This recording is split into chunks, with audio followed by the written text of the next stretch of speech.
आपका पैगाम पुतिन को पहुंच गया और प्रेसिडेंट पुतिन ने कहा है कि मैं हर तरह से फलस्तीन के मसले पर अमीर मोहम्मद बिन सलमान के साथ खड़ा हूं।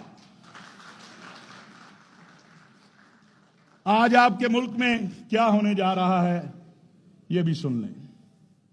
इंशाअल्लाह आपके मुल्क के अंदर अगले 2 से 3 दिन के अंदर रूस का वजीर आजम आ रहा है, चीन का वजीर आजम आ रहा है, शंघाई के मिंबरान आ रहे हैं।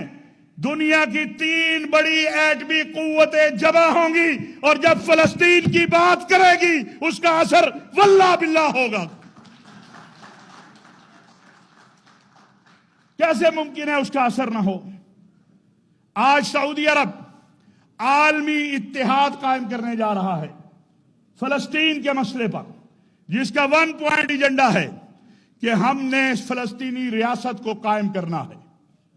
अभी हम बहसों में पड़े हैं। उम्मत को तकसीम करने के लिए, शर फैलाने के लिए कोई भी नुक्ता उठा दो। हमें एक आजाद खुद मुख्तार फलस्तीनी रियासत चाहिए जिसका दारुल खलाफा अल कुद्स शरीफ हो, और इस पर पूरी उम्मत का इत्तेफाक है। हम इसके ऊपर कोई कंप्रोमाइज नहीं कर सकते हैं। और उसको लीड कौन करेगा? उसको लीड मुमलिकत सऊदी अरब करेगी, उसके साथ हम होंगे, आपकी क़यादत होगी। खुदा की कसम इस वक्त ये नहीं है, हमने पिछले दौर में भी बहुत कोशिश की। ये आपका ये खादिम था, बहुत सारे दोस्तों को पता है। हम तो जोली उठा के हर वक्त अपने मुल्क अपनी कौम के लिए लगे रहते हैं, गालियां भी खाते हैं जिसका दिल चाहता है।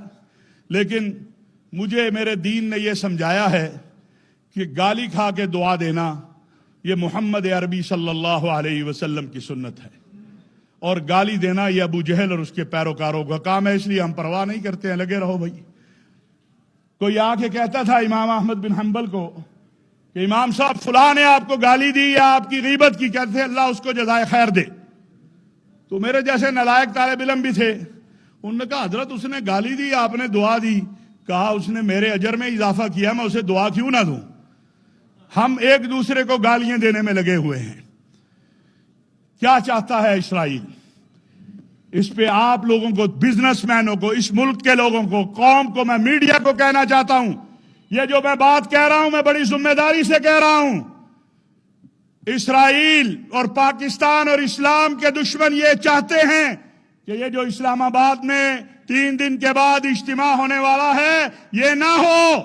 यहां चीन का वजीर आजम ना आए, यहां रूस का वजीर आजम ना आए, यहां शंघाई कॉन्फ्रेंस वाले ना आए, क्योंकि जब यहां आएंगे तो वहां टूटा फूटा भी है आपका वजीर आजम फलस्तीन की बात करेगा, और जब फलस्तीन की बात 3 एटमी कुव्वतों के प्लेटफार्म से होगी